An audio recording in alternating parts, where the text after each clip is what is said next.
ವೀಕ್ಷಕರೇ ಎಲ್ಲರಿಗೂ ನಮಸ್ಕಾರ. ಇವತ್ತಿನ ಚಾನಲಿಗೆ ನಿಮಗೆಲ್ಲರಿಗೂ ಸ್ವಾಗತ. ಇವತ್ತಿನ ವಿಡಿಯೋದಲ್ಲಿ ನಾನು ತುಂಬಾ ಒಂದು ಸಿಂಪಲ್ ಆಗಿ ಹಾಗೆ ಎಲ್ಲರೂ ಇಷ್ಟಪಡುವಂಥ, ಸ್ಪೆಷಲಿ ಮಂಗಳೂರಿನಲ್ಲಿ ಎಲ್ಲರೂ ಇಷ್ಟಪಡುವಂಥ ಚಟ್ನಿ ಮಾಡ್ತಾ ಇದ್ದೀನಿ. ಆದರೆ ಸ್ವಲ್ಪ ಡಿಫ್ರೆನ್ಸ್ ಏನಪ್ಪ ಅಂತ ಹೇಳಿದರೆ, ಇಲ್ಲಿ ನಾನು ಮೊಟ್ಟೆ ಚಟ್ನಿಯನ್ನು ಮಾಡ್ತಾ ಇದ್ದೀನಿ. ತುಂಬ ಸ್ಪೆಷಲ್ ಆಗಿದೆ, ತುಂಬಾ ಟೇಸ್ಟಿಯಾಗಿದೆ. ಯಾವ ರೀತಿ ಇದನ್ನು ಮಾಡೋದು ಅನ್ನೋದನ್ನು ನಾನಿಲ್ಲಿ ತೋರಿಸ್ಕೊಡ್ತಾ ಇದ್ದೀನಿ. ಸೊ ಯಾವ ರೀತಿ ಮಾಡೋದು, ಇದರ ಟೇಸ್ಟ್ ಯಾವ ರೀತಿ ಇದೆ ಅನ್ನೋದನ್ನು ನಾನಿಲ್ಲಿ ಹೇಳ್ತಾ ಇದ್ದೀನಿ. ನೀವು ಒಮ್ಮೆ ಮನೇಲಿ ಟ್ರೈ ಮಾಡಿ, ನಿಮಗೆ ಅದರ ಟೇಸ್ಟ್ ಯಾವ ರೀತಿ ಇದೆ ಅಂತ ಹೇಳಿ ನನಗೆ ಕಮೆಂಟ್ ಮೂಲಕ ತಿಳಿಸಿ ನೀವು, ಓಕೆನಾ? ಫಸ್ಟಿಗೆ ನಾನಿಲ್ಲಿ ಒಂದು ಪ್ಯಾನ್ ಇಡ್ತಾ ಇದ್ದೀನಿ. ಪ್ಯಾನಿಗೆ ಸ್ವಲ್ಪ ತೆಂಗಿನ ಎಣ್ಣೆಯನ್ನು ಹಾಕ್ತಾ ಇದ್ದೀನಿ. ಅದು ಬಿಸಿ ಆಗಬೇಕು. ಅದು ಬಿಸಿ ಆದ ನಂತರ ನಾನಿಲ್ಲಿ ಒಂದು ಮೊಟ್ಟೆ ಸಾಕಾಗುತ್ತೆ, ಜಾಸ್ತಿ ಏನು ಬೇಕಾಗಿಲ್ಲ. ಒಂದು ಮೊಟ್ಟೆಯನ್ನು ಹೊಡೆದು ಇಲ್ಲಿ ಹಾಕ್ತಾ ಇದ್ದೀನಿ. ನಿಮ್ಮ ಮನೆಯಲ್ಲಿ ನೀವು ತುಂಬ ಜನ ಇದ್ದೀರಾ ಅಂತ ಅನಿಸಿದರೆ ನೀವು ಇಲ್ಲಿ 1-2 ಮೊಟ್ಟೆ ಹಾಕ್ಬೋದು. ಆದರೆ ನಾನು ಹೇಳೋದಾದರೆ ನಿಮಗೆ ಒಂದು ಮೊಟ್ಟೆ ಸಾಕಾಗುತ್ತೆ. ಸೊ ಒಂದು ಮೊಟ್ಟೆಗೆ ಸ್ವಲ್ಪ ಉಪ್ಪು, ಆಮೇಲೆ ಸ್ವಲ್ಪ ಮೆಣಸಿನ ಹುಡಿಯನ್ನು ಹಾಕಿ ತಟ್ಟನೆ ಅಂದರೆ ರಪಕ ನೀವು ಅಂದರೆ ಬೇಗ ನೀವು ಅದನ್ನು ಸೌಟಿನ ಸಹಾಯದಿಂದ ಕದಡಬೇಕಾಗುತ್ತೆ. ಫುಲ್ಲು ನೀವು ಕದಡ್ಕೊಂಡು ಪುಡಿ ಥರ ನೀವು ಮಾಡ್ಕೋಬೇಕಾಗತ್ತೆ. ನೋಡಿ, ಈ ಥರ ನೀವು ಆ ಸ್ಪಾಟಲ್ಲಿ ನೀವು ಅದು ಹಾಕ್ಕೊಂಡು ರಪ ನೀವು ಸೌಟಿನ ಸಹಾಯದಿಂದ ಈ ಥರ ಕದಡ್ಕೋಬೇಕು ಆಗುತ್ತೆ. ಈ ಥರ ಮಾಡಿ ನೀವು ಮೊಟ್ಟೆಯನ್ನು ತುಂಬ ಪುಡಿ ನೀವು ಮಾಡ್ಕೋಬೇಕಾಗುತ್ತೆ. ನೋಡಿ, ನಾನಿಲ್ಲಿ ನಿಮಗೆ ಮಾಡಿ ತೋರಿಸ್ತೀನಿ ಯಾವ ರೀತಿ ಪುಡಿ ಆಗಬೇಕು ಅನ್ನೋದನ್ನು. ಆ ರೀತಿ ನೀವು ಮಾಡ್ಕೋಬೇಕಾಗುತ್ತೆ ಪುಡಿ. ಓಕೆ, ಸೊ ಇವಾಗ ನೀವು ನೋಡ್ಬೋದು, ನೀವು ಮೊಟ್ಟೆ ಯಾವ ರೀತಿ ಈ ಥರ ಪುಡಿ ಆಗಿದೆ. ಇನ್ನೂ ನಿಮಗೆ ಪುಡಿ ಆಗುತ್ತೆ ಅಂತ ಹೇಳಿ ನೀವು ಮಾಡ್ಕೋಬೋದು. ಇಷ್ಟೇ ಸಾಕು ಅಂತ ಹೇಳಿದರೆ ಸಾಕಾಗುತ್ತೆ ನಿಮಗೆ. ಸೊ ಇವಾಗ ನಿಮಗೆ ನಾವು ಫ್ರೈ ಮಾಡಿರುವಂತಹ ಮೊಟ್ಟೆಯಲ್ಲಿ ರೆಡಿಯಾಗಿದೆ. ಇದಕ್ಕೆ ನಾನು ಇವಾಗ ತುರ್ಕೊಂಡಿರುವಂತಹ ತೆಂಗಿನ ತುರಿಯನ್ನು ಇಲ್ಲಿ ನಾನು ಸೇರಿಸ್ತಾ ಇದ್ದೀನಿ.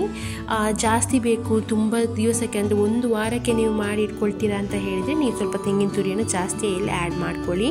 ನಾನಿಲ್ಲಿ ಸ್ವಲ್ಪನೇ ಮಾಡ್ಕೊಳ್ತಾ ಇದ್ದೀನಿ. ಸೊ ಇವಾಗ ನಾನು ಇದಕ್ಕೆ ಸ್ವಲ್ಪ ಉಪ್ಪನ್ನು ಹಾಕ್ತಾ ಇದ್ದೀನಿ. ಪೌಡರ್ ಇಂಥ ಉಪ್ಪು ಪೌಡರ್ ಇದೆಯಲ್ಲ, ಅದನ್ನು ಹಾಕ್ತಾ ಇದ್ದೀನಿ ನಾನು. ಅದು ಹಾಕಿದಂಥ ಸ್ವಲ್ಪ ಇಲ್ಲಿ ನಾನು ಅರಶಿನ ಹುಡಿಯನ್ನು ಸೇರಿಸ್ತಾ ಇದ್ದೀನಿ. ಮೆಣಸಿನ ಹುಡಿಯನ್ನು ಸೇರಿಸ್ತಾ ಇದ್ದೀನಿ ಮತ್ತು ಅರಶಿನ ಹುಡಿಯನ್ನು ಕೂಡ ನಾನಿಲ್ಲಿ ಸೇರಿಸ್ತಾ ಇದ್ದೀನಿ. ಚಿಟಿಕೆಯಷ್ಟು ಅರಿಶಿನ ಸಾಕಾಗುತ್ತೆ ಮೊಟ್ಟೆಗೋಸ್ಕರ. ಆಮೇಲೆ ಮೆಣಸಿನ ಹುಡಿ ಖಾರ ಜಾಸ್ತಿ ಬೇಕು ಅನ್ನೋರು ಸ್ವಲ್ಪ ಜಾಸ್ತಿನೇ ನೀವು ಹಾಕ್ಕೊಳ್ಳಿ, ಇಲ್ಲಿ ಏನೂ ಸಮಸ್ಯೆ ಆಗೋದಿಲ್ಲ. ಸೊ ಇವಾಗ ಇವನ್ನೆಲ್ಲ ನೀವು ಚೆನ್ನಾಗಿ ಮಿಕ್ಸ್ ಮಾಡ್ಕೊಳ್ಳಿ. ಮೊಟ್ಟೆ ಜೊತೆ ಇವೆಲ್ಲ ನಿಮಗೆ ಚೆನ್ನಾಗಿ ಮಿಕ್ಸ್ ಹಾಕೋಬೇಕಾಗುತ್ತೆ.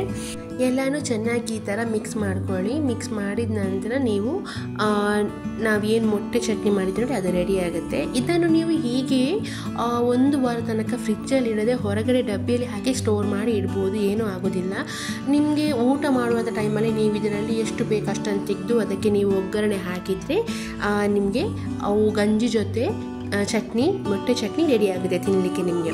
ಸೊ ಇವಾಗ ನಾನು ಇದರಲ್ಲಿ ಸ್ವಲ್ಪ ತೆಗೆದಿಟ್ಕೊಳ್ತೇನೆ. ಯಾಕಂದರೆ ನನಗೊಬ್ಳಿಗೆ ಎಷ್ಟು ಬೇಕು ನಾನು ಅಷ್ಟನ್ನು ಮಾತ್ರ ಯೂಸ್ ಮಾಡ್ಕೊಳ್ತಾ ಇದ್ದೀನಿ. ಆ ಕಾರಣಕ್ಕೋಸ್ಕರ ನಾನು ಇದರಲ್ಲಿ ಸ್ವಲ್ಪ ಒಂದು ಡಬ್ಬಿಯಲ್ಲಿ ನಾನು ಸ್ಟೋರ್ ಮಾಡ್ತಾ ಇದ್ದೀನಿ. ನೀವೇನಾದರೂ ನನ್ನ ಚಾನಲಿಗೆ ಹೊಸಬರಾಗಿದ್ದರೆ ನನ್ನ ಚಾನಲ್ ಸಬ್ಸ್ಕ್ರೈಬ್ ಮಾಡ್ಕೊಳ್ಳಿ, ಹಾಗೆ ಬೆಲ್ ಬಟನನ್ನು ಪ್ರೆಸ್ ಮಾಡಿ. ಇದರಿಂದ ನಾನು ಯಾವುದೇ ವಿಡಿಯೋ ಅಪ್ಲೋಡ್ ಮಾಡಿದರೂ ತಕ್ಷಣ ನಿಮಗೆ ಅದರ ನೋಟಿಫಿಕೇಷನ್ ಬರುತ್ತೆ ಫ್ರೆಂಡ್ಸ್. ಸೊ ಇವಾಗ ನಾನು ಇದನ್ನು ಸ್ವಲ್ಪ ತೆಗೆದು ಒಂದು ಡಬ್ಬಿಯಲ್ಲಿ ಹಾಕ್ತಾ ಇದ್ದೀನಿ. ಸೊ ಸ್ವಲ್ಪ ಇಷ್ಟು ಸಾಕಾಗುತ್ತೆ ನನಗೆ. ಸೊ ನಾನು ಇಷ್ಟು ತಗೊಂಡಿದ್ದೇನೆ, ನೀವು ನೋಡ್ಬೋದು. ಇವಾಗ ಇಷ್ಟು ನನಗೆ ಸಾಕಾಗುತ್ತೆ ಒಂದು ಹೊತ್ತಿನ ಊಟಕ್ಕೆ. ಸೊ ಇದಕ್ಕೆ ನಾನು ಇವಾಗ ಒಗ್ಗರಣೆ ಹಾಕಿ ನಾನು ನಿಮಗೆ ಇಲ್ಲಿ ತೋರಿಸ್ತಾ ಇದ್ದೀನಿ. ಸೊ ಇದನ್ನು ನಾವು ತೆಗೆದಿಟ್ಕೊಳ್ಳೋಣ.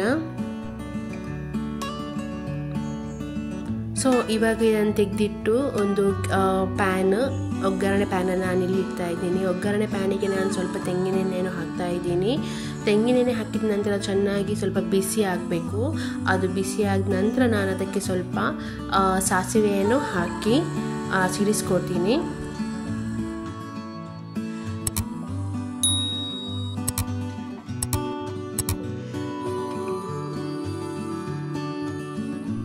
ಸೊ ನೀವಿಲ್ಲಿ ನೋಡ್ಬೋದು, ಎಣ್ಣೆ ಬಿಸಿ ಆಗಿದೆ. ಇದಕ್ಕೆ ನಾನೀಗ ಸ್ವಲ್ಪ ಸಾಸಿವೆ ಹಾಕ್ತಾ ಇದ್ದೀನಿ. ಇದು ಸಿಡಿಬೇಕು, ಪಟ್ ಅಂತ ಸಿಟ್ಕೊಂಡು ಸೌಂಡ್ ಮಾಡಿ ಆಮೇಲೆ ಇದಕ್ಕೆ ನಾವು ಸ್ವಲ್ಪ ಕಟ್ ಮಾಡಿರುವಂತಹ ಈರುಳ್ಳಿಯನ್ನು ಸೇರಿಸ್ಕೋಬೇಕಾಗುತ್ತೆ.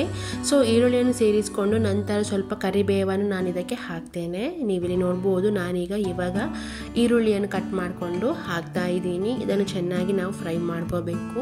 ಅದು ಎಣ್ಣೆಯಲ್ಲಿ ಫ್ರೈ ಆಗಬೇಕು. ಅದರ ನಂತರ ನಾನಿಲ್ಲಿ ಕರಿಬೇವನ್ನು ಇಲ್ಲಿ ಹಾಕ್ತಾ ಇದ್ದೀನಿ. ಅದನ್ನು ಚೆನ್ನಾಗಿ ಅಂದರೆ ಈರುಳ್ಳಿ ಚೆನ್ನಾಗಿ ನಿಮಗೆ ಕಂದು ಬಣ್ಣ ಬರೋ ತನಕ ನೀವು ಇದನ್ನು ಫ್ರೈ ಮಾಡಬೇಕಾಗುತ್ತೆ ಎಣ್ಣೆಯಲ್ಲಿ, ಓಕೆನಾ.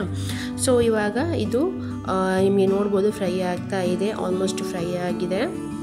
ಇವಾಗ ಇದನ್ನು ನಾವು ರೆಡಿ ಮಾಡಿರುವಂತಹ ಮೊಟ್ಟೆ ಚಟ್ನಿ ಇದೆಯಲ್ಲ, ಅದಕ್ಕೆ ನಾನು ಇದನ್ನು ಹಾಕ್ತಾ ಇದ್ದೀನಿ, ಒಗ್ಗರಣೆಯನ್ನು. ಸೊ ಇವಾಗ ಇದಕ್ಕೆ ನಾನಿಲ್ಲಿ ಹಾಕ್ತಾ ಇದ್ದೀನಿ, ಕಾಣ್ಬೋದು. ಈಗ ಇವನ್ನೆಲ್ಲ ನೀವು ಒಮ್ಮೆ ಚೆನ್ನಾಗಿ ಮಿಕ್ಸ್ ಮಾಡ್ಕೊಳ್ಳಿ. ಚೆನ್ನಾಗಿ ಮಿಕ್ಸ್ ಮಾಡ್ಕೋಬೇಕಾಗುತ್ತೆ. ಮೊಟ್ಟೆ ಚಟ್ನಿ ಜೊತೆ ನಾವು ಹಾಕಿರುವಂಥ ಒಗ್ಗರಣೆ ಚೆನ್ನಾಗಿ ಮಿಕ್ಸ್ ಆಗಬೇಕು. ಸೊ ಇವಾಗ ಇದರ ಪರಿಮಳ ಅಂತೂ ನಿಮಗೆ ತುಂಬಾ ಚೆನ್ನಾಗಿ ಬರುತ್ತೆ. ನೀವು ಒಮ್ಮೆ ಮನೆಯಲ್ಲಿ ಟ್ರೈ ಮಾಡಿ, ಆವಾಗ ಗೊತ್ತಾಗುತ್ತೆ ನಿಮಗೆ ಇದು ಯಾವ ರೀತಿ ಬಂದಿದೆ ಅಂತ ಹೇಳಿ. ಈಗ ನೋಡ್ಬೋದು ನೀವು, ನಾವು ಮಾಡಿರುವಂತಹ ಮೊಟ್ಟೆ ಚಟ್ನಿ ನಿಜವಾಗ್ಲೂ ರೆಡಿ ಆಗಿದೆ. ಒಮ್ಮೆ ಟೇಸ್ಟ್ ಮಾಡಿ ನೋಡಿ ನೀವು, ಓಕೆನಾ. ಮನೆಯಲ್ಲಿ ಒಮ್ಮೆ ಟ್ರೈ ಮಾಡಿ ಇದರ ಟೇಸ್ಟ್ ಯಾವ ರೀತಿ ಬಂದಿದೆ ಅಂತ ಹೇಳಿ ನಮಗೆ ತಿಳಿಸ್ಬೋದು. ಇದನ್ನು ನಾವು ಗಂಜಿ ಜೊತೆ ಊಟ ಮಾಡಿದಂತೂ ಏನು ಹೇಳಿ ನಿಮಗೆ ಬೇರೆ ಏನೂ ಬೇಡ, ನಿಮಗೆ ಅಷ್ಟು ಚೆನ್ನಾಗಿರುತ್ತೆ. ಊಟ ಮಾಡಿಕಂತ ತುಂಬಾ ಟೇಸ್ಟಿಯಾಗಿರುತ್ತೆ. ಸೊ ಒಮ್ಮೆ ಟ್ರೈ ಮಾಡಿ, ಗಂಜಿ ಊಟ ಜೊತೆ ತಿನ್ನಲಿಕ್ಕೆ ನೀವು ಟ್ರೈ ಮಾಡಿ ಯಾವ ರೀತಿ ಆಗುತ್ತೆ ಅಂತ ಹೇಳಿ, ಓಕೆನಾ. ಸೊ ನೀವು ನೋಡ್ಬೋದು ನೋಡಿ ಯಾವ ರೀತಿ ಬಂದಿದೆ ಅಂತ ಹೇಳಿ. ನೋಡಲಿಕ್ಕೆ ನಿಮಗೆ ಸ್ವಲ್ಪ ಅವಲಕ್ಕಿ ನಾವು ಮಾಡ್ತೇವಲ್ಲ, ಮಸಾಲೆ ಅವಲಕ್ಕಿ, ಆ ರೀತಿ ಕಾಣ್ತಾ ಇದೆ ನಿಮಗೆ. ಅದು ತಿನ್ನಲಿಕ್ಕೆ ಅಂತ ತುಂಬಾ ಟೇಸ್ಟಿಯಾಗಿದೆ.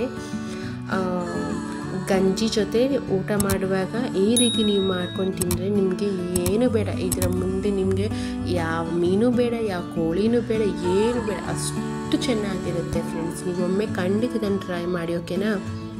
ಸೊ ಇವಾಗ ನಾನು ಇದನ್ನು ಅನ್ನ ಜೊತೆ ಹಾಕಿಕೊಂಡು ತೋರಿಸ್ತಾ ಇದ್ದೀನಿ ನಿಮಗೆ.